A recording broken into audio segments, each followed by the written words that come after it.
Privilege to be here and to be a part of this great lectureship. I appreciate some of our members coming over and to be with us in this lectureship. You know, you'd think they'd kind of get tired of a weekly thing, but they decided that they would come, and we appreciate that so much. I appreciate so much this good congregation and what it has done, and over the years, with so much good that has come from this congregation. You are to be commended for the work that is done here, and the gospel preachers that have been produced out of this area, been trained. We appreciate that. I have a great appreciation for Brother Paul Brantley. He and I had the privilege of going to Russia together, and in fact even staying in the same hotel room. We were in this place that was called the Polar Sun on the 4th floor. And we looked out the window, and there was a street light there about eye level. And we looked at that, and the cover was aluminum, and it was dented and just looked like it had been beat all to pieces. And I asked Paul, I said, wonder what caused that street lamp to be beaten up like that. We couldn't figure it out. 4 o'clock the next morning, we realized what happened. There's a seagull that would come every morning and sit on that street light, and somebody was throwing things at him. First thing I wanted to do was take Paul's coffee cup and throw it at him. I can understand. They don't have roosters over there, but they got seagulls that will keep you away. But anyway, I really appreciate Brother Brantley and his work and what he has done in the work in Russia. And the things that are going over there is such a good work, and I appreciate this congregation in its sound manner that it teaches the gospel and the things that are going on in this area. It is my subject today is elders as watchmen, and I suppose this covers a very wide area, a very wide topic. The elders as watchmen, and first of all we want to realize that the eldership is one of the greatest responsibilities upon the face of the earth. In fact, I do not know any greater responsibility that an individual or a group of men can have than to watch over the flock of God. We know of men who control millions, if not billions of dollars. But that does not compare to the importance of the responsibility of elders. We may know of men who are in charge of hundreds of lives, physical lives of individuals.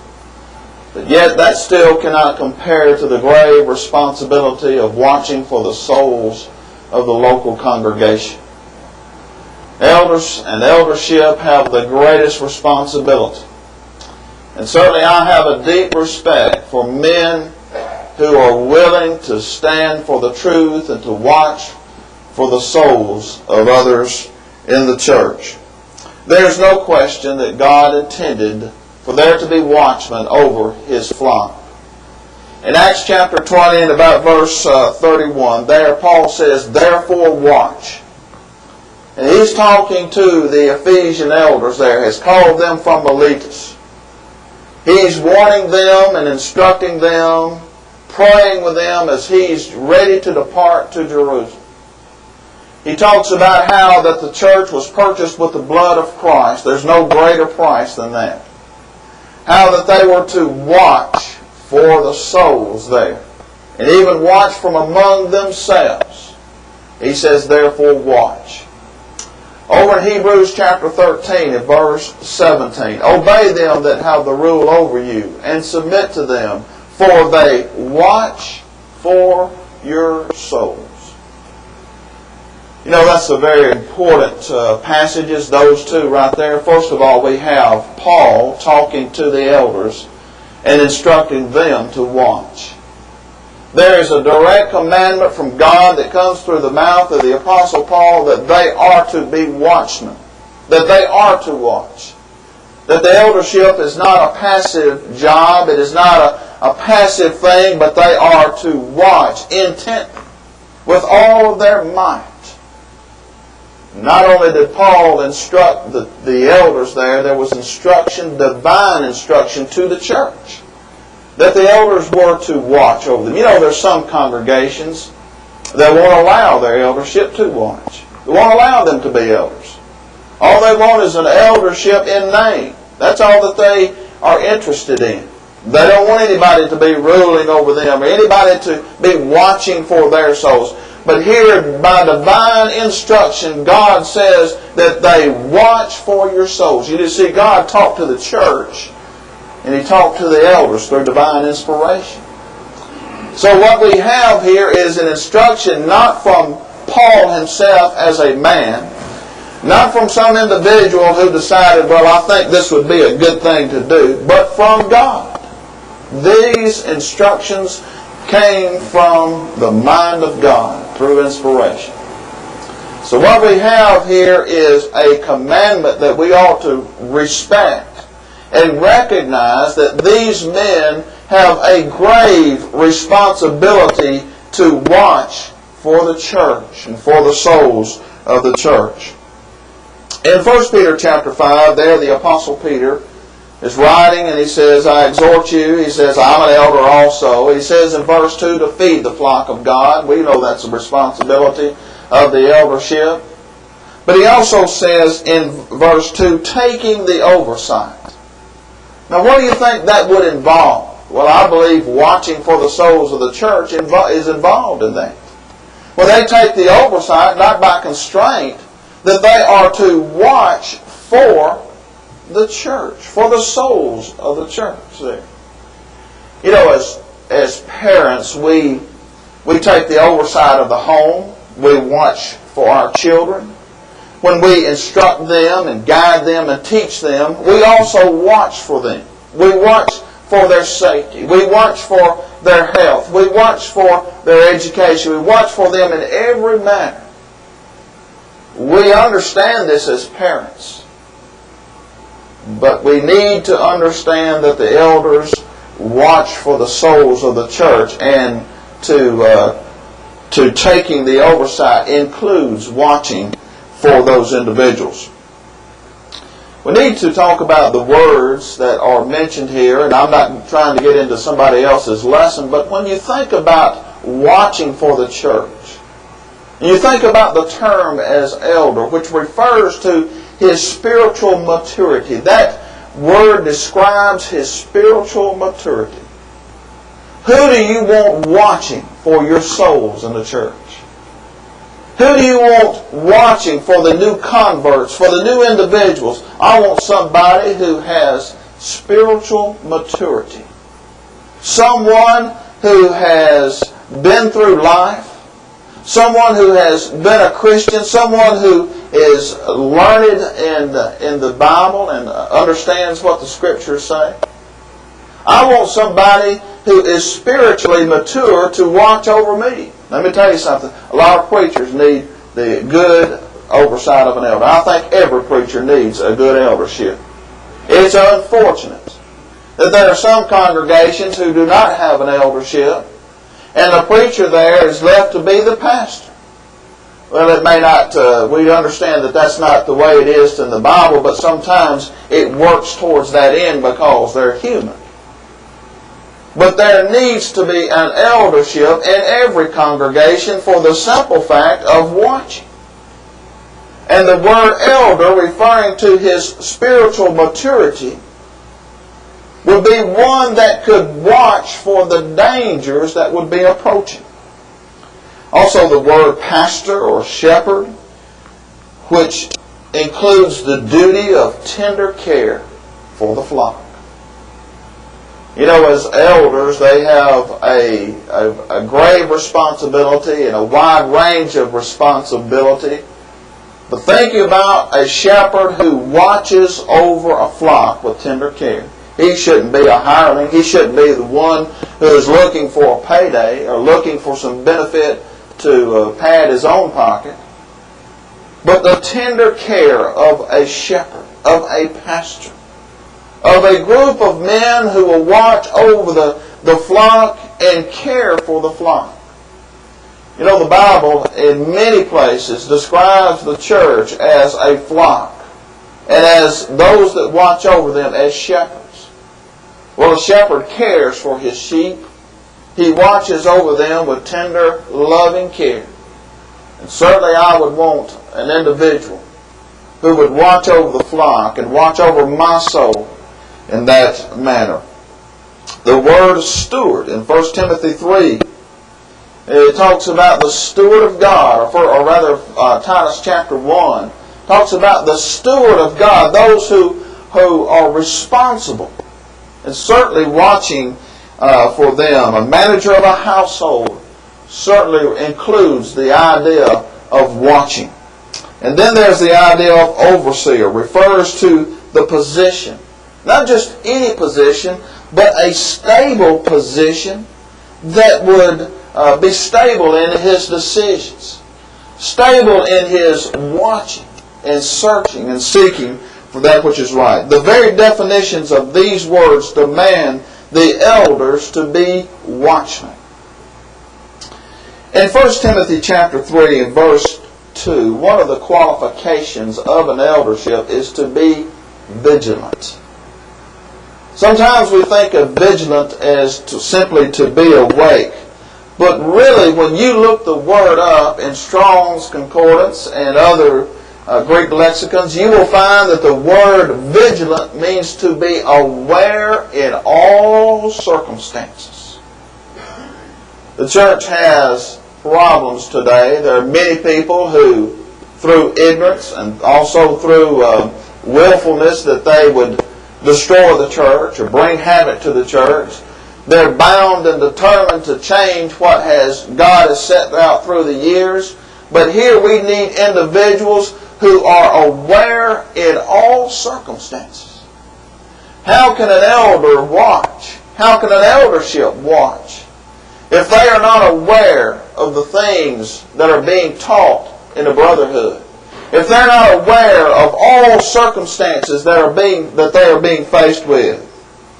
And so the very definition of the word being vigilant is meaning to be aware, has to do with watching. But also in that same verse it says that they should be sound. That means sound in mind. And those who are going to watch for the church should be sound in mind.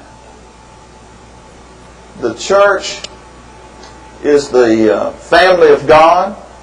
It is the flock. It is the vineyard. It is the bride of Christ. All of these things describe the church. And to watch over this means there is a grave responsibility in all of these things. Notice in Hebrews chapter 13 and verse 17 again, it says, "Obey them that have the rule over you, and submit yourselves, for they watch for your souls." I got to thinking about that word "they." It's a word that we use all the time. You know, they did this and they did that. But you know, the word "they" is a plural.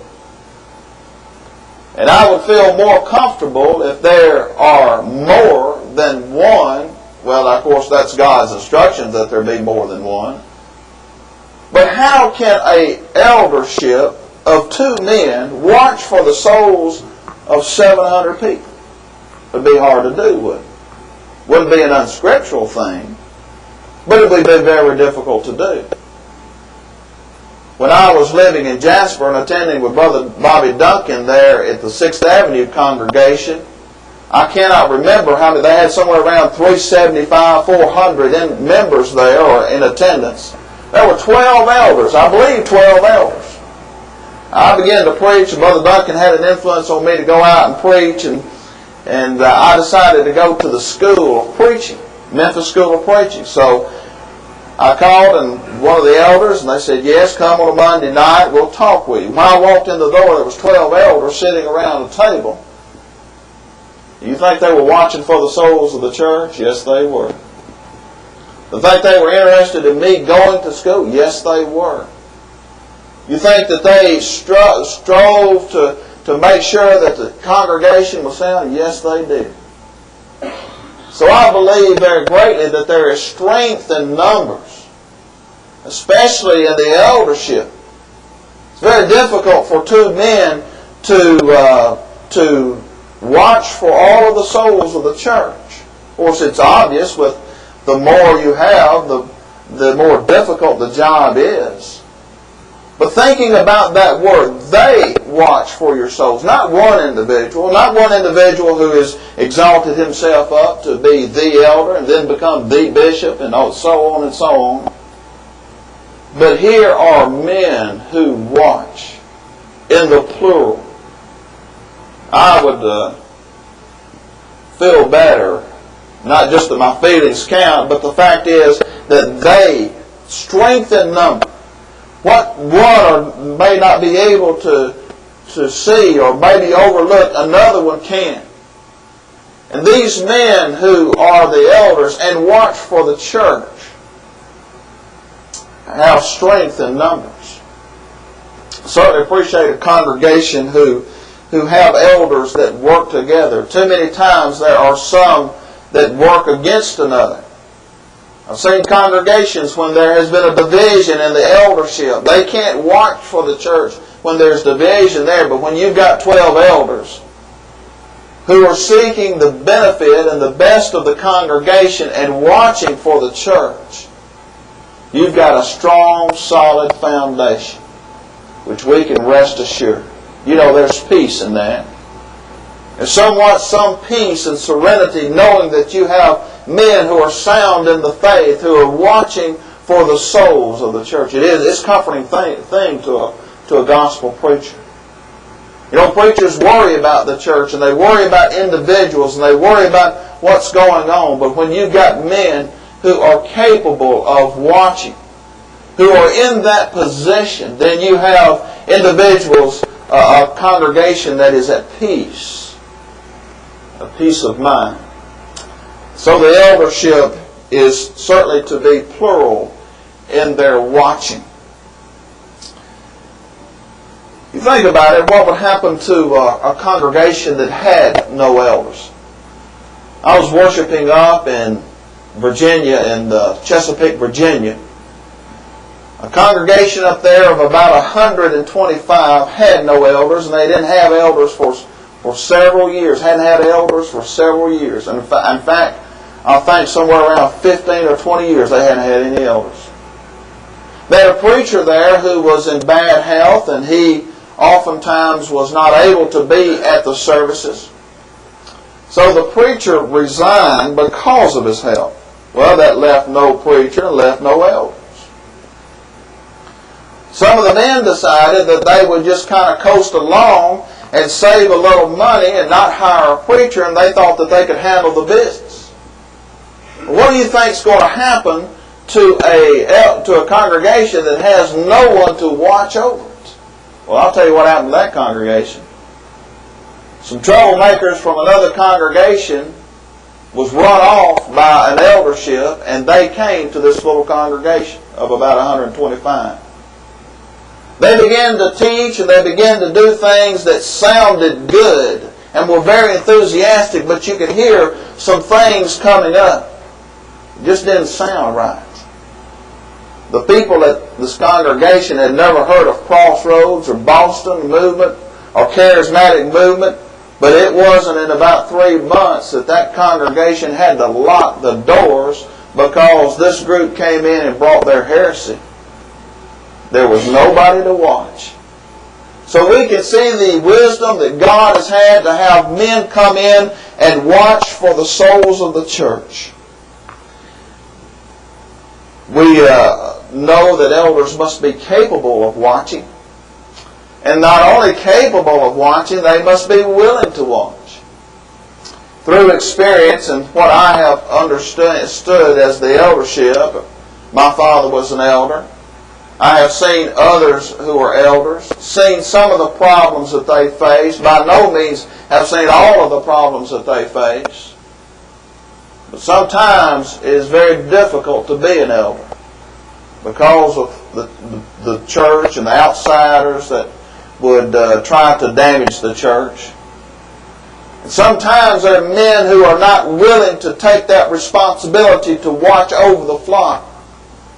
But the church should have men who are not only capable, sound in faith, students of the Word, but they also should have men who are willing to watch and to take care of the church.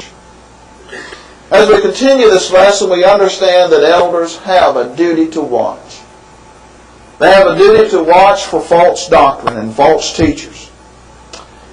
In Titus, the first chapter, in verse 9 and 10, there Paul is instructing Titus as he is to ordain elders in every congregation. That is Timothy and Titus. Paul left Titus in Crete. In verse 9 it says, holding fast the faithful words as he has been taught, that he may be able by sound doctrine both to exhort and to convince the gainsayers. For there are many unruly and vain talkers and deceivers, especially they of the circumcision.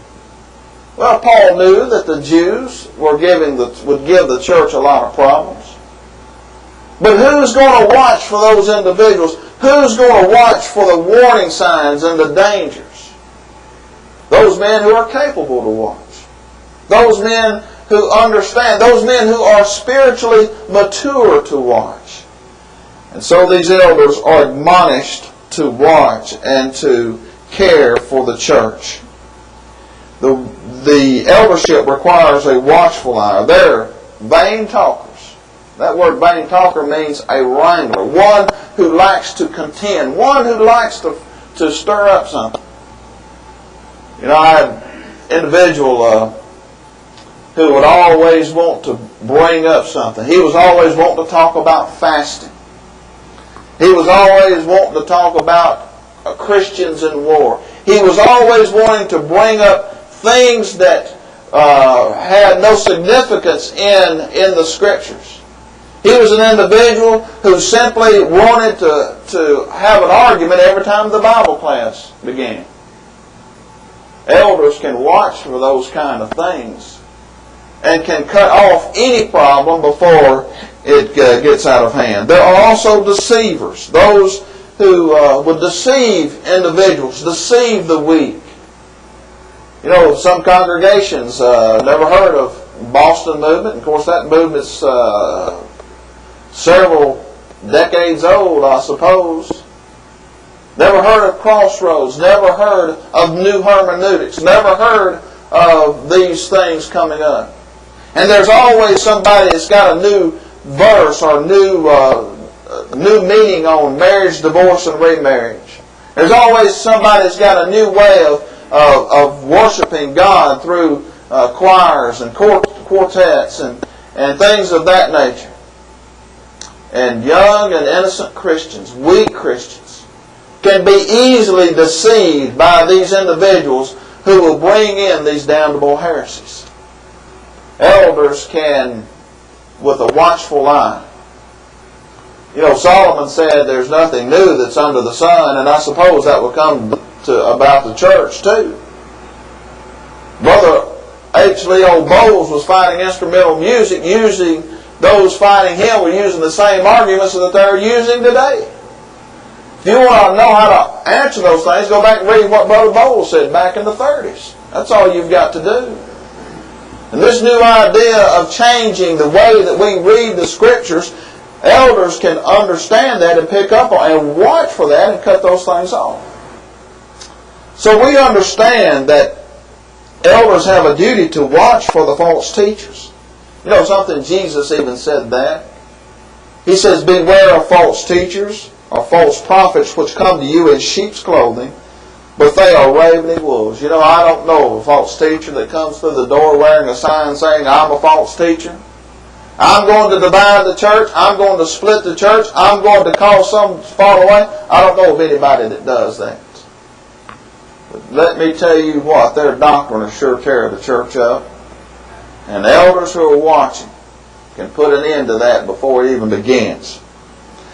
In Romans the 16th chapter, verse 17, there Paul says, mark them which cause division and offenses among you. Well, how are we going to know that? By men who have a watchful eye, by men who are learned, and men who understand how some of these false teachers operate. I appreciate so much the efforts and the works of men who expose some of the false teachers. It is a useful tool to elders who are perhaps in a secluded area with a congregation in a secluded area. There are many congregations who don't know, and there will be someone who comes in. They want to bring in contemporary worship. Well, that kind of sounds good to a young person, contemporary worship. You know what that involves? It means bringing in instrumental music for the worship service. That's what contemporary music means. That's what they intend it to mean. Well, we're going to have 2 services. And it got started up around Jonesboro, Arkansas, that one congregation there was going to have contemporary music, or contemporary worship, I should say. We'll have 2 services, one traditional and one contemporary. Well, some of the young people thought, well, that's a good thing, you know. What they meant was they were going to have a service with non-instrumental music and have another service with instrumental music. And when the congregations in the area found out about it and confronted those elders, oh, we didn't mean that at all. That's not what we meant. But those men who write concerning these problems can help elders watch for the dangers before they get a foothold and before they begin. Elders also have a duty to watch for the weak. You know, in the book of Hebrews, as those Christians that were there in Jerusalem and in Judea decided that they couldn't take the persecution anymore, they decided that they would go back under the law of Moses because there was no persecution there. The writer says that you are one who has need of milk and not of strong meat. He says you should have been a teacher. By now you should have been developed into a teaching position. They were weak. There are weak members of the Lord's church. There are members who are very vulnerable to the doctrines that are being taught. But the eldership has an obligation to watch for the weak members, to know which ones need special care, to know which ones need and what they need in their teaching.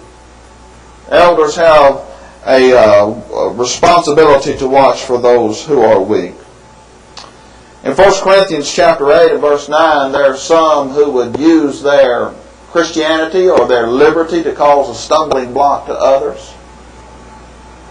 There's nothing more that I despise than for an older Christian to take advantage of a weak member or a new convert. There are some older members who determined that they would have their way. Elders can put a stop to that.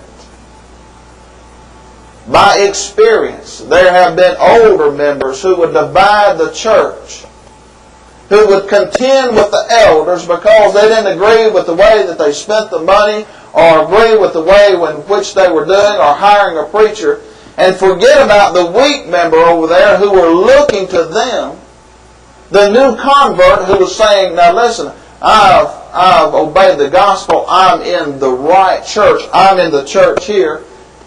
Those older members forget about those weak members.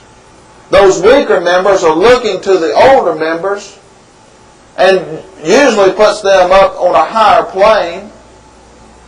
But here we got older members who decide that they're going to have their way and causes the weak members to stumble. Weak members think, well, you know, here's the elder of the church. He's to watch for our souls.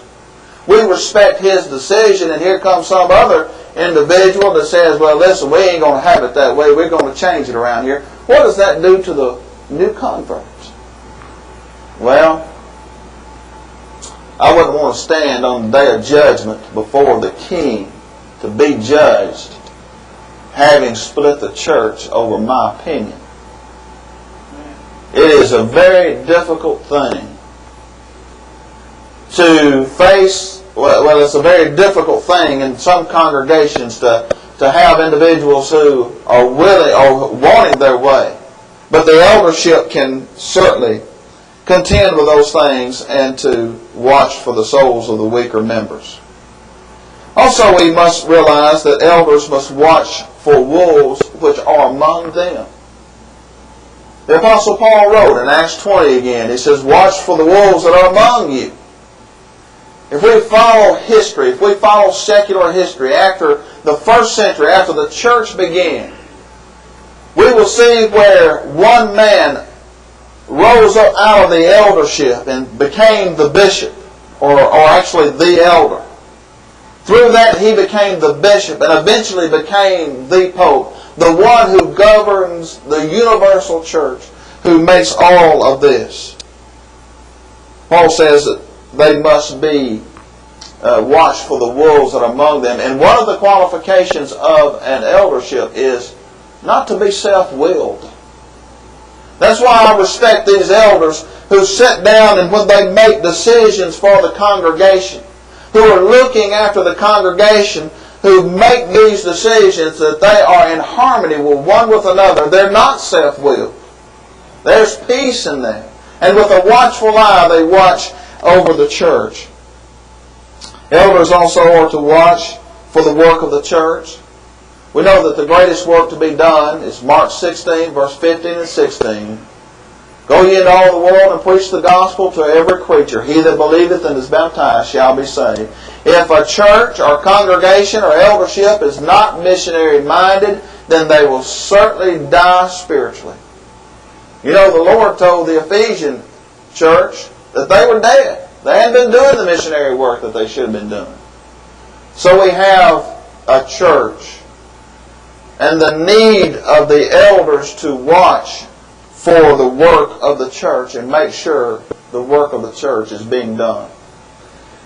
And so we understand that the work of the church is very important. And the eldership that watch over them have a grave responsibility. That God has ordained them to watch that position, to watch for the souls of the church. I want an eldership who is sound in the faith, who is true to the Scriptures, who is vigilant, who is aware of all circumstances. I want those kind of men to be elders in the Lord's church. Thank you for your kind attention.